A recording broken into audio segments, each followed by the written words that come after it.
Eu tentei mostrar para vocês as ideologias que estão aí circulando o planeta já faz algum tempo.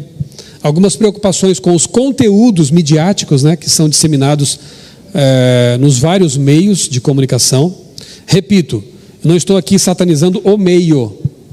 A igreja usa de maneira sábia a internet.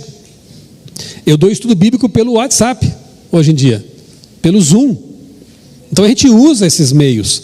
A minha preocupação é com o conteúdo, essencialmente com o conteúdo. O que está sendo veiculado lá? Não mostrei uma tirinha para vocês?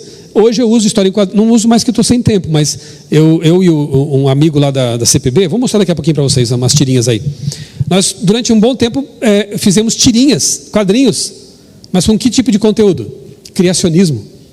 Divulgando o criacionismo por tirinhas, porque tem gente que gosta.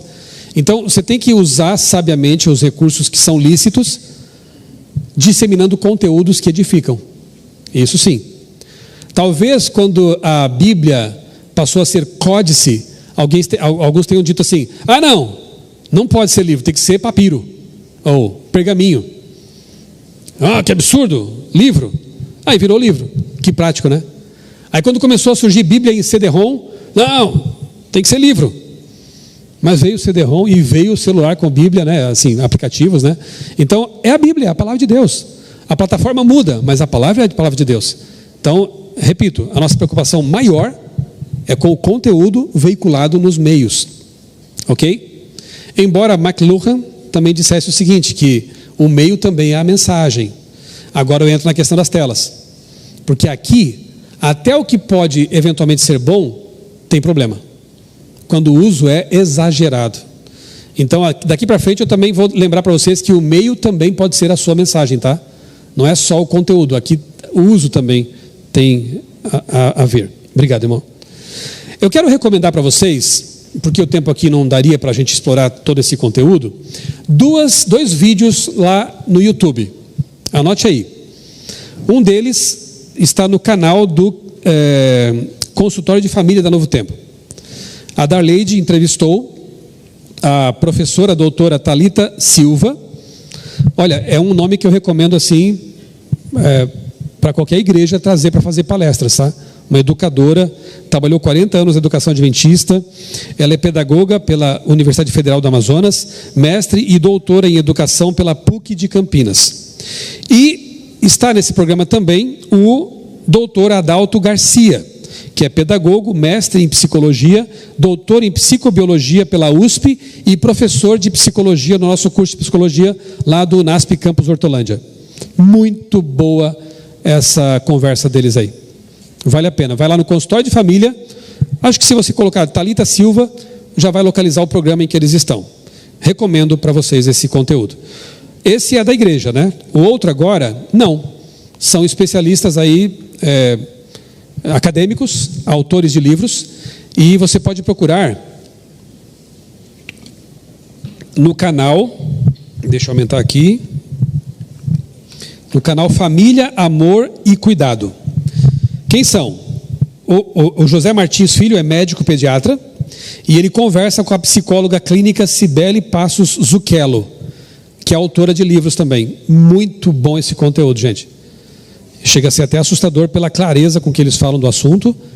E, assim, os dados que eles levantam, eles atendem, pessoas conhecem as pessoas, tipo a doutora Salete Rios, né? Eles falam daquilo que eles estão atendendo dia a dia no consultório. Então, vale a pena você conferir também esse bate-papo deles. E, claro, né, esse documentário do Netflix, às vezes a gente acha algumas coisas mais ou menos, coisas boas até, né? Lá no Netflix, uma delas é esse documentário Dilema das Redes. Já tem algum tempo que foi lançado. E o que me chamou a atenção o que mais me chamou a atenção nesse documentário são os extras lá no final. Quando gente do Vale do Silício, pessoal da área, né, de tecnologia, começa a dar conselhos e falar do que eles fazem em casa. Vocês sabiam que o Bill Gates, que o cara da Apple lá, o Steve Jobs, não deixava os seus filhos pequenos ter tablets e celulares? Sabiam disso? Steve Jobs, Bill Gates e mais um monte de gente do Vale do Silício não deixa seus filhos terem acesso a devices assim tão cedo. O que eles têm acesso? Livros. Pô, se os caras que fazem o negócio, né, eles estão cuidando dos filhos, é porque alguma coisa eles sabem, né?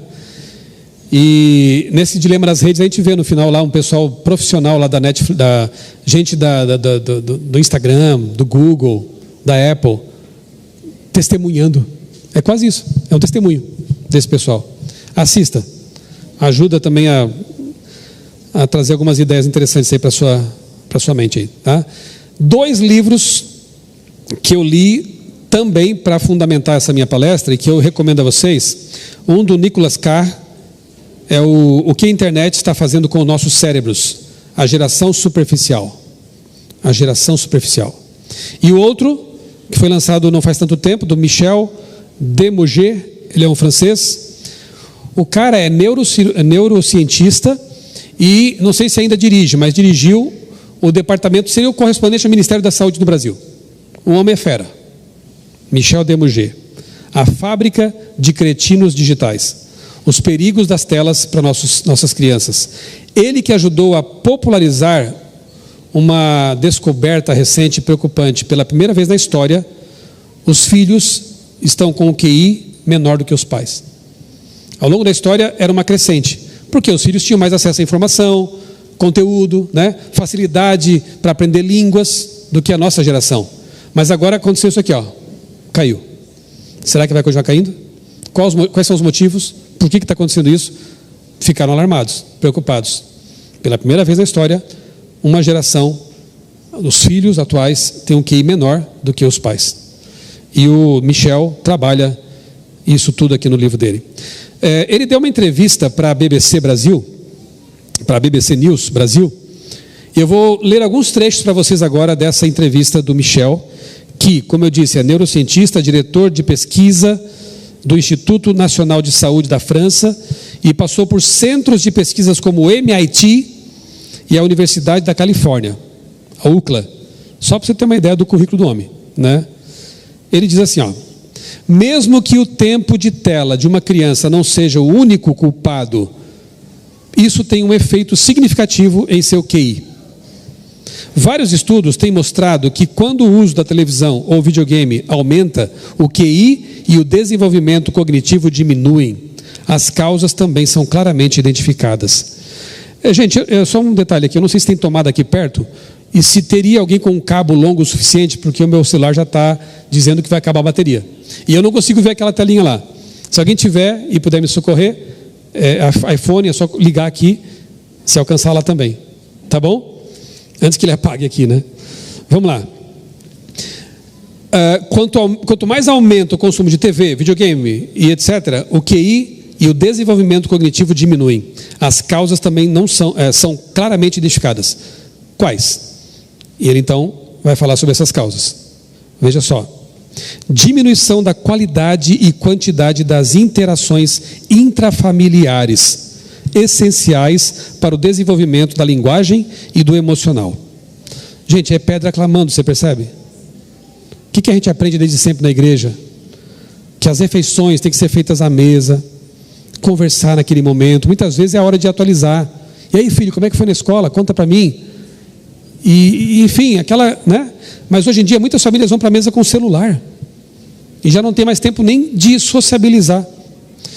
É um pesquisador não religioso, repito, tá?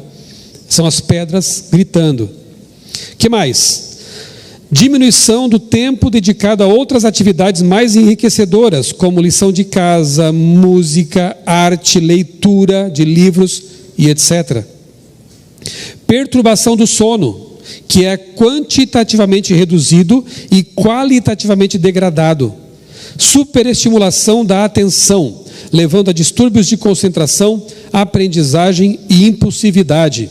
Subestimulação intelectual, que impede o cérebro de desenvolver todo o seu potencial, e o sedentarismo excessivo, que além do desenvolvimento corporal, influencia a maturação cerebral. Sedentarismo também tem que ver com o desenvolvimento do cérebro. Já sabíamos disso? Saúde integral? Mas agora os doutores estão falando, e muita gente só ouve quando os doutores falam. Quando o profeta fala, tem gente que, não é bem assim. Que mais? Atividades relacionadas à escola, trabalho intelectual, leitura, música, arte, esportes, todas têm um poder de estruturação e nutrição muito maior para o cérebro do que as telas. O cérebro pode ser comparado a uma massa de modelar. No início, por isso que eu coloquei a foto de massa de modelar. No início é úmida e fácil de esculpir, mas com o tempo o que acontece com a massinha de modelar? Enrijece, fica mais seca, mais difícil de modelar. O problema com as telas é que elas alteram o desenvolvimento do cérebro de nossos filhos e o empobrecem. Opa, obrigado, vocês são nota 10 aqui. Agora eu posso falar até meia-noite. As telas, o uso excessivo das telas altera o desenvolvimento do cérebro de nossos filhos e empobrecem esse órgão maravilhoso que Deus criou. O que mais que ele diz? Em média, quase 3 horas por dia para crianças de 2 anos. Isso aqui é uma pesquisa norte-americana, mas eu não sei, aqui no Brasil não deve ser diferente. Crianças de 2 anos estão gastando até 3 horas por dia nessas telas. Cerca de 5 horas para crianças de 8 anos. E mais de 7 horas para adolescentes. Os adolescentes estão passando em média 7 horas com os olhos numa tela. Isso significa que antes de completar 18 anos, nossos filhos terão passado o equivalente a 30 anos letivos em frente às telas, ou, se preferir, 16 anos de trabalho em tempo integral. É simplesmente insano e irresponsável largar os filhos com as telas. É muito tempo, gente. Por que não oram mais? Por que não leem mais a Bíblia? Por que não tem mais tempo para muita coisa? Olha o que as estatísticas estão dizendo, né? Aí está a capa do livro de novo. Acho que uma campanha de informação justa sobre o impacto das telas no desenvolvimento, com diretrizes claras, seria um bom começo. Nada de telas para crianças até os 6 anos. E dizem que a gente que é radical, né? Olha o que diz aqui o neurocientista ligado ao governo da França, né? Nada de tela até os 6 anos de idade. E não mais do que 30 minutos a 1 hora por dia para os maiores de 6 anos. E aí, é um alvo razoável para você? O que você acha? Né? Talvez alguém que disse não deve ser criança. Um dia você vai entender, meu amigo. Você vai ser pai ainda, né? Essa aqui é uma matéria que nós publicamos na revista Vida e Saúde, da qual eu sou editor. E a autora dessa matéria é a doutora Rosana Alves, que dispensa apresentações, né? Também é uma neurocientista adventista. Foi a Vida e Saúde de outubro de 2018. Olha o que a doutora Rosana diz aqui nesse parágrafo. Estudos de imagem e atividades cerebrais indicam que conteúdos muito visualizados afetam negativamente regiões de controle cognitivo, o que nos faz decidir não acessar o conteúdo de risco, por exemplo,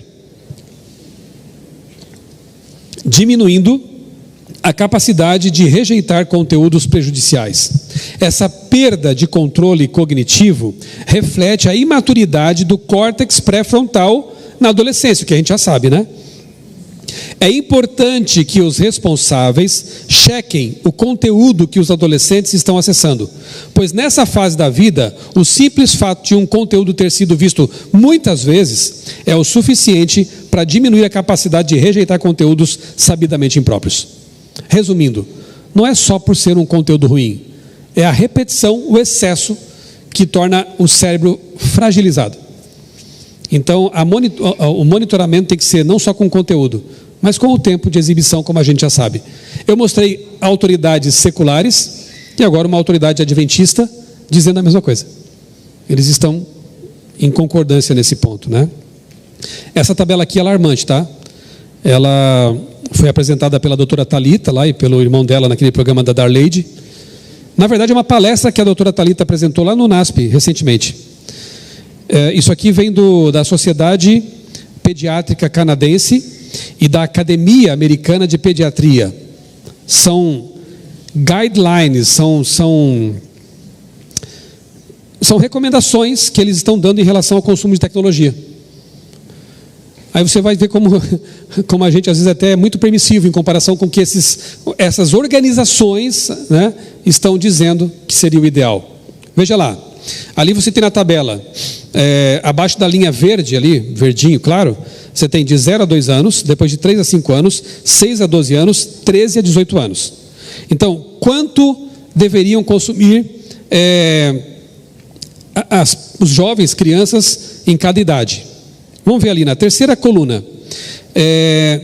Videogames sociais, desse que se joga com os amiguinhos, né? TV, programas de TV não violentos. De 0 a 2 anos, never. Nunca.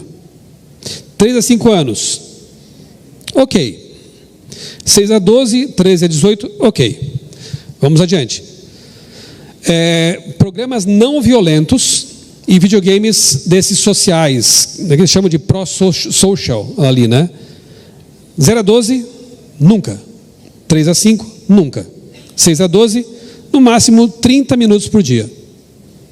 Se tiver alguma criança que disser não de novo aqui, vai dizer para a Sociedade Pediátrica Canadense e para a Academia de Pediatria Norte-Americana.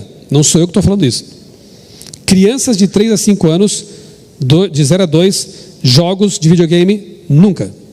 De 6 a 12, limite de 30 minutos. De 13 a 18, limite de 30 minutos por dia também. De games violentos, e tem muitos, hein? Tem uns assim que assusta a gente, que é matança mesmo, é briga, pancadaria. Videogames violentos, 0 a 2 anos, nunca. 3 a 5, nunca. 6 a 12, nunca. 13 a 18, meia hora por dia. Eu já dizia também nunca, porque se é vídeo violento, né? Mas eles não são crentes. Tá, então...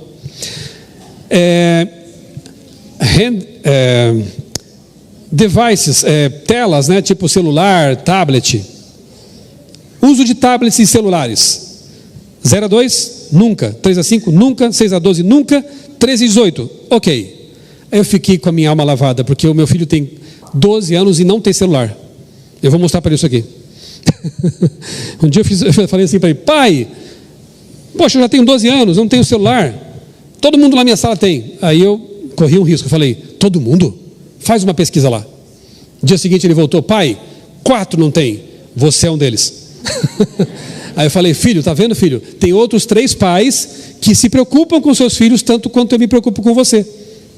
A escola é perto de casa, você não tem problemas de comunicação, a gente pega você na escola, a mamãe vai lá, busca você, quando não sou eu. Então está tudo certo, filho, não precisa disso aí agora. Então ele usa o nosso celular, quando precisa. Lá em casa não tem senha, todo mundo sabe a senha de todo mundo. O celular é de uso coletivo, o que é uma segurança também para nós adultos, né? E ele usa quando precisa, né? E assim vai. Então eu falei: você é um dos 4, está tudo certo. E a pesquisa aqui dessas academias está dizendo a mesma coisa, ó. Antes dos 12, never celular para eles. Videogames violentos e pornografia, never, never, never, never. Pronto. Não são crentes. Nunca. Qualquer pessoa até os 18 anos, para a vida toda a gente coloca, na verdade, né? Deveria consumir videogames violentos e pornografia. Está aí, as guidelines dessas associações de psicologia. Essa aqui, eu estava lendo a semana aí, essa matéria do New York Times. E se as crianças estão ficando tristes e estressadas porque seus pais estão? Bem interessante esse artigo, viu? Porque pela primeira vez, eu disse, acho que em algum momento, não sei se é agora à tarde ou de manhã, acho que foi agora à tarde, né? Que nós estamos agora vendo os filhos da geração nativa virtual, né? Os nativos já cresceram, estão tendo filhos. E essa matéria aqui, que foi escrita por um psicólogo, se eu não me engano, analisa isso. Grande parte do fator de saúde emocional caindo aí é porque os pais estão estressados, ansiosos, deprimidos, porque os pais também são viciados em telas. Não é o único motivo para essas doenças, claro, mas é um deles. Então o filho não vê nos pais um bom exemplo. e estão herdando já essa carga, e eu não sei como é que vai ser essa nova geração. E se tiver mais uma geração também, não sei o que nos aguarda, né? Por aí. Agora eu vou exibir 2 pequenos vídeos daqueles, eu pedi para eles gravarem para essa palestra, então é exclusivo para vocês, tá? E para vocês do canal da igreja. Eu pedi que o Dr. Adalto Garcia, pedagogo, mestre em psicologia, doutor em psicobiologia pela USP, que foi lá no programa da Darleide, tá? Com exclusividade para vocês. Falei, ô doutor Adalto, grava um vídeo lá para o pessoal de Águas Claras. E ele gravou. E depois a doutora Thalita também, tá? Então, na sequência aqui, esse vídeo com o doutor Adalto, preste bem atenção nas coisas que ele destaca aí nesse vídeo. Só clicar para mim, isso. Pesquisas apontam que os norte-americanos ficam cerca de 8 horas por dia expostos a algum tipo de tela. Acredito que no Brasil não seja muito diferente.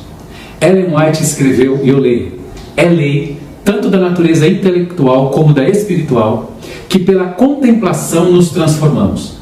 O espírito gradualmente se adapta aos assuntos com os quais lhe é permitido ocupar-se. Identifica-se com aquilo que está acostumado a amar e reverenciar.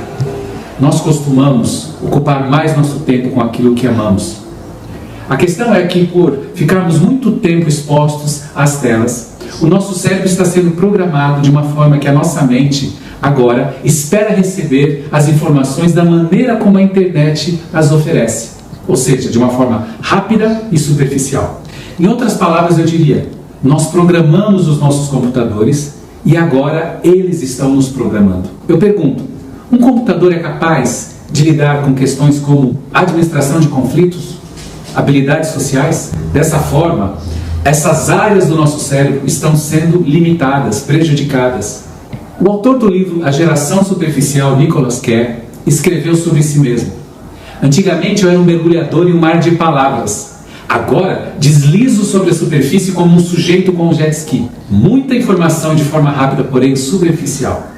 Parece que nossos cérebros estão se tornando distraídos, dispersos e o aprendizado cada vez mais superficial. Por que isso acontece?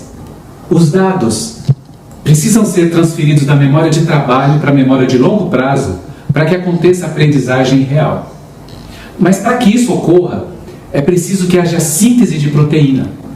Por quê? Os neurônios precisam se expandir e criar novas conexões. Acontece que a área do nosso cérebro chamado córtex pré-frontal tem sido bombardeada com muitas informações através da internet. Essa área é responsável por tomar decisões e ela precisa decidir de forma muito rápida sobre as informações que recebe. Essa sobrecarga bloqueia a síntese de proteína necessária para que nós possamos aprender.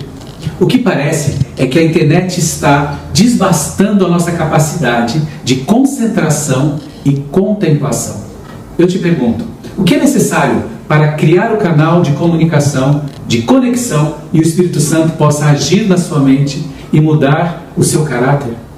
Contemplação. É por isso que é tão difícil para nós abrirmos a palavra de Deus e meditarmos com profundidade, com pensamento reflexivo, porque nossos cérebros estão desaprendendo a fazer isso. Eu costumo lembrar que Deus está preparando um povo para terminar a sua obra na terra. O problema é que Satanás também o está. O que vai determinar de que lado você vai estar é justamente o que você tem feito com a sua mente. Aonde você gasta o seu tempo e os hábitos que você tem construído determinam o seu caráter. Pense nisso e que Deus te abençoe. Muito obrigado. Muito bem. Agora a doutora Thalita, pedagoga pela Universidade Federal do Amazonas e mestre e doutora em educação pela PUC de Campinas, que também esteve lá no programa da Darleide, vai nos trazer algumas orientações também, exclusivamente para vocês de Águas Claras. Olá, tudo bem? Eu sou a professora Thalita Silva. Eu tive a oportunidade de servir por mais de 44 anos como educadora da Rede Educacional Adventista e deste período a maior parte na educação básica. Contudo, de 2002 a 2010 eu servi no segmento do ensino superior da Rede Adventista. Ao retornar em 2010 para a educação básica, eu me surpreendi com um novo cenário. O aumento significativo de crianças e adolescentes com dificuldades de aprendizagem, distúrbios de comportamento, o aumento dos casos de transtornos do espectro autista. E eu sabia, por ter atuado no ensino superior, com formação de professores também, que os professores, na sua formação inicial, não tinham ferramentas suficientes para lidar com este novo cenário.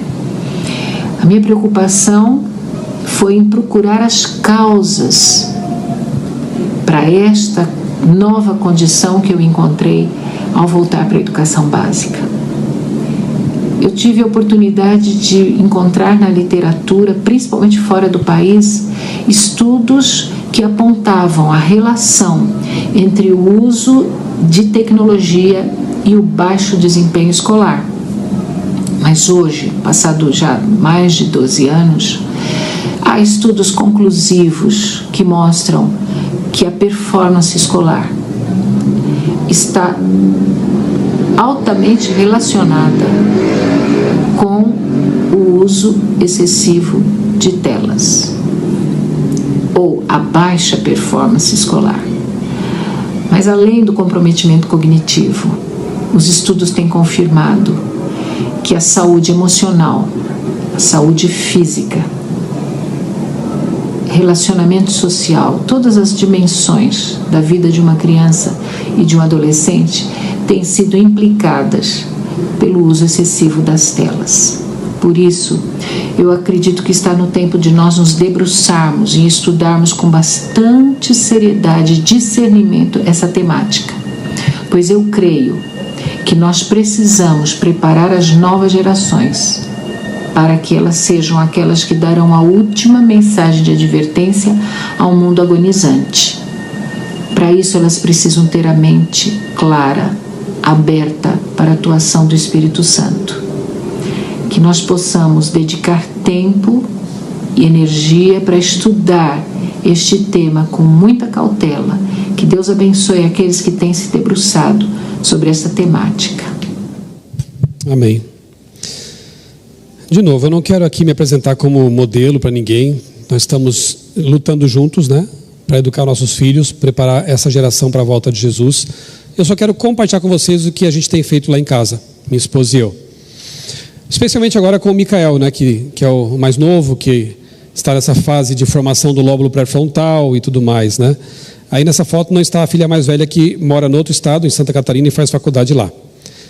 Aí foi na formatura da Marcela, a do meio, né? Bem, com o Micael, e com elas também a gente fez isso. Tatuí tem um conservatório musical estadual famoso. Pessoas de vários, até países, vão para lá estudar. Então, para nós era gratuito. Só tinha que submeter uma fila enorme, né, para se inscrever e matricular os filhos. Então, as duas meninas, né, nossas duas filhas fizeram piano no conservatório, e o Micael também está estudando piano. Então, o piano já ocupa um bom tempo dele. E graças a Deus ele tem gostado. Ali perto de casa tem um clube, chama Clube de Campo, e me inscrevi lá, inscrevi a família, é um clube mais popular, e pelo valor de uma mensalidade de academia, nós 4 usamos o clube. Ele faz natação, a Débora e eu fazemos musculação, e ficou bem em conta. Procure recursos desse tipo. Então o Micael faz natação, aula de piano. Eu comprei um tablet, né? Fizemos um esforço lá, compramos um tablet com a seguinte condição: você vai aprender a desenhar, ele desenha. Então eu queria que ele aprendesse a desenhar desenho digital. Então você tem que fazer um desenho bem elaborado por semana. Ele passa a semana, pai, eu já tenho a ideia para essa semana. Então até sexta-feira ele tem que me entregar o desenho, senão o iPad é recolhido. Então ele pode jogar um pouquinho com os amigos, né, durante a semana. Pode ver alguns vídeos de canais que a gente sabe quais são. Ali, curiosidades e tal. O Manual do Mundo é um canal bem legal. E por aí vai. Então ele faz piano, natação, tem que fazer um desenho por semana. Não tem celular. E foi pesquisar e se deu mal. Porque tem 4 colegas que não tem também. Então vai ficar o tempo que for sem o celular. Quer usar? Pega o meu. Comigo aqui do lado. Leituras individuais. Terminou o livro, vamos escolher outro. E eu fico cobrando. E aí, filho? Leu quantas páginas hoje? Conta para mim, o que está acontecendo lá na história? O último que ele quis ler foi a Revolução dos Bichos, do George Orwell. E se divertiu, achou legal a história. e entendeu a parábola. Leituras em família. Toda noite nós nos reunimos na nossa cama. Ali em casa a gente sempre fez o culto na cama, no quarto. Eu tive que comprar uma cama, nasceu a Marcela, já tinha a Giovana, eu comprei uma cama Queen, que não cabia todo mundo na cama. Aí nasceu o Micael, eu comprei uma cama King. E ali é o nosso cantinho, o nosso ninho, né? E a gente faz o culto ali e faz um momento de leitura todos os dias. A gente tem sempre um livro, então ele tem um livro que ele está lendo sozinho e um livro que a gente lê em família. Que seja uma página por dia. E depois fazemos o nosso culto. Estamos lendo agora o livro Atos dos Apóstolos. Já lemos História da Redenção e outros livros mais. E oramos juntos. Eu estou ou não estou ocupando o tempo dele? Esse é o propósito. Ocupar o tempo com coisas edificantes. Para sobrar bem menos tempo com coisas que não são tão edificantes, né? Não estou dizendo que ele não joga de vez em quando com os amigos. Não tem ali os seus joguinhos, né? Não assiste alguns videozinhos interessantes na internet. Não, ele está nesse mundo, né?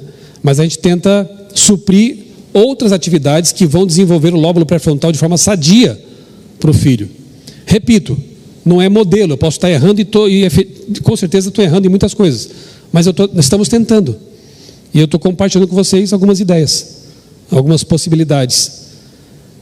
Mas eu vou gastar um pouco isso. Você colocou filhos no mundo, é um compromisso com Deus. De repente deixa de gastar com outras coisas não tão úteis e gasta na formação do filho, né? Nós temos esse compromisso com eles.